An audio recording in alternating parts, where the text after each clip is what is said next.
SoundCartel.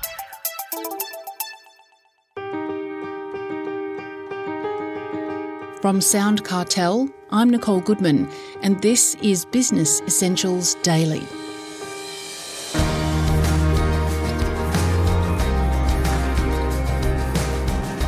For family-owned businesses, succession planning is essential. Otherwise, all sorts of tension and conflict can emerge. But Family Business Australia CEO Catherine Sayer says planning for a leadership change can take years to execute properly. Without a clear plan, businesses risk uncertainty when key people are no longer available. Catherine tells Jeff Waters that some families just don't want to face the inevitable. Well, Jeff, I started in this role last year, and one of the things that really came to the fore pretty quickly for me was how important succession planning actually is. It's really fascinating. In some families, it's just not discussed, and there's things that are assumed that really shouldn't be assumed. And you know, one of those things, if you haven't got a good succession plan in place and there might be a founder or someone in the second generation who's the leader or third generation, etc., if they drop dead tomorrow or if they have some problem that they can't work, people look around and go, well, what now? And, you know, I interact with a lot of family businesses and it's really fascinating because most people think that succession planning can be quite a quick process, but it's absolutely not. And, you know, typically it's a 3 to 5 year process, sometimes 10. Wow. And funnily enough, recently I was quoted in a newspaper article and one of our members rang me and he said, Catherine, I've just read this article that you've been quoted in and it says 10 years for succession planning. He said, I'm 76. And it's like, that's the problem, you see. So you don't wait until it's too late. Succession needs to be an open conversation over a long period of time because it's really complex.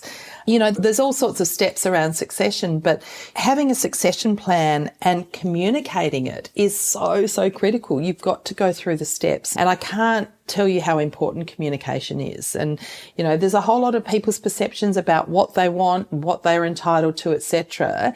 But there's got to be a good, robust process. There's got to be lots of discussion. There's lots of agreement that's required. And most importantly, once everyone agrees or once the strategy is set, you've got to document it because in the absence of documentation, it lends itself to all sorts of confusion. So succession planning probably is one of the most important things in family businesses. All the governance and everything comes after that. But if you've got your succession, well, and sometimes it comes concurrently, but having a good succession plan where everyone agrees, everyone's clear, everyone knows what it is, that it's so important. I suppose we're talking about classic human avoidance here, people not wanting to talk about death. People not wanting to, or perhaps wanting to avoid the potential of conflict between members of the next generation, that sort of thing. Is that the sort of complexity we're talking about here, or are we talking about government complexity? No.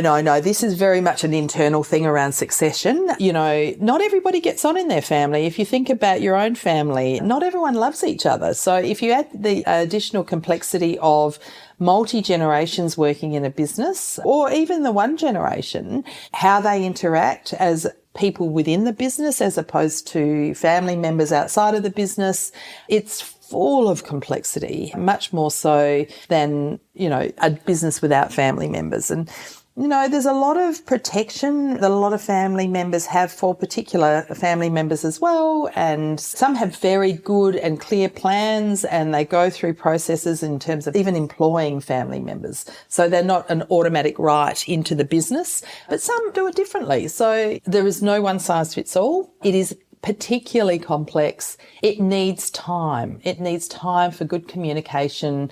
And, you know, it's not necessarily only someone who passes away. It could be someone who becomes disabled. It could be someone who divorces, for example. It could be all sorts of things that just suddenly have someone out of a business.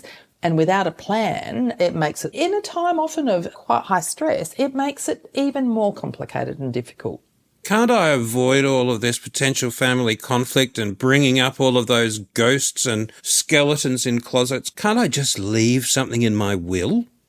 Well, yes, you can. But if you haven't actually brought the next person into the business who is going to take over and those sorts of things, you get a pretty big gap between dying and if you get ill health, for example. So if you've got a long period of ill health where you can't actually work, the will comes at the very end, and you really need to be planning all of that well before that all happens. So everyone just understands who's going to do what, when and how and all those sorts of things. And it becomes a much less difficult conversation than if there are no plans. Are there any resources that you know of that people could draw from? Yeah, look, we run some education courses at Family Business Association, and Succession is one of our most popular ones. So we do that. Then we also run a governance and legal course, which again supports the structures of the family business. So we certainly run those courses amongst others. So yeah, we also have a group of accredited advisors who are specialists in family businesses that can help family businesses navigate their succession and other issues. So it's actually something that we very much specialise in. All right, so I'm listening to this. I'm a family business owner, or I own it with other members of my family, and I'm not getting any younger. What are the first steps I should take if I am worried about succession planning? Well, first and foremost, you should be a member of Family Business Association because you get the opportunity to network with like-minded peers who...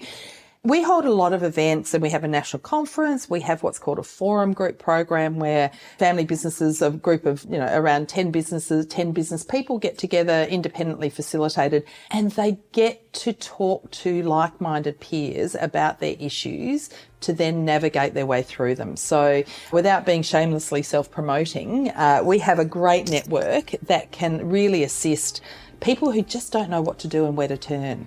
Well, there must be very many of them given the size of the sector. Absolutely. As I said, there are family businesses everywhere you turn. That's Catherine Sayer, Family Business Australia CEO.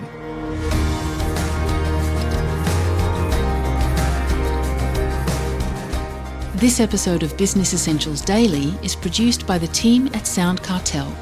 Thanks for listening. I'm Nicole Goodman. We'll bring you more Be Daily tomorrow. Follow at BE Daily Podcast across social media and head to bedaily.com.au for more from the Business Essentials Daily podcast.